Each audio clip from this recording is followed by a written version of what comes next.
This program is part of the Devil's Mark Podcast Network, the official podcast network of Shadow Path Diabolism. This is the Dark Illumination Report podcast for September 26, 2020. And on today's episode, I'm going to be going over a little bit about why I keep repeating some of the same things over and over again, because I think it's important to point out that there's a purpose to everything that I do, even when it doesn't seem like there is. I'll be talking about that next on this episode of the podcast. This is the Dark Illumination Report podcast, the official podcast of Shadow Path Diabolism, your daily dose of Diabolonian philosophy to inspire you on your journey down the crooked shadow path. Here's your host, R.J. Womack, Brother Nero.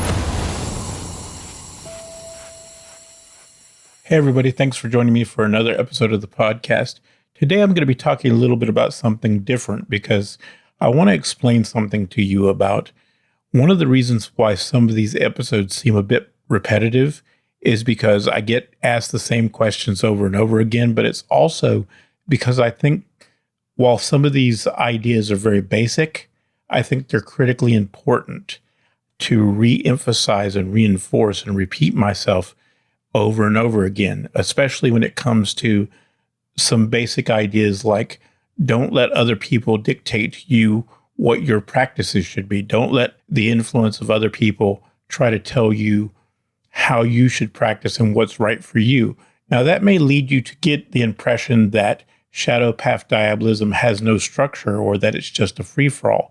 That's not really true, and you'll see that when my new book comes out. But the idea behind Shadow Path Diabolism is to give you as much freedom to practice the way you want to as possible and to get away from this pseudo-intellectual sort of occultism that's so popular nowadays. One of the reasons I have that attitude is because I really do believe that this pseudo-intellectual living God sort of thing is getting in the way of people's religious practices. It's getting in the way of the relationship between them and the gods. And you have to understand that this is a devotional religious tradition. It's not really about self-evolution as much as it is about trying to connect with the gods themselves. So I just want to make that clear because I think it's very important for people to understand that I emphasize these things because I think they're lost in our modern occult context. I think they're lost in modern occult traditions. It is intended to be a polytheistic religious tradition, not an occult tradition. And I think, as I said, I think that gets lost on some people. And I think it's very easy for people to revert back into kind of an occult mindset if they're not constantly reminded that it's supposed to be a religion first and foremost, and your focus is supposed to be on developing a relationship between you and the gods. And it's so easy to revert back to that occult mindset, that pseudo-intellectual mental masturbation sort of thing that is so popular on the internet that if you're not constantly reminded of it, you slip back into it. And I think that's one of the reasons why I go over and over stuff.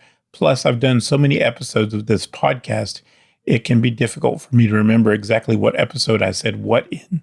So it's easier for me to just tell somebody or answer somebody's question directly in the newest episode. Anyway, that'll about do it for today, guys. Hope it helps somebody. Hope to see you next time. Later. If you would like to learn more about the Shadow Path Diabolism tradition of occultism, go to rjwomack.com. That's rjwomack.com. If you enjoyed this podcast and support our message, tell a friend, leave us a review, and follow us on social media.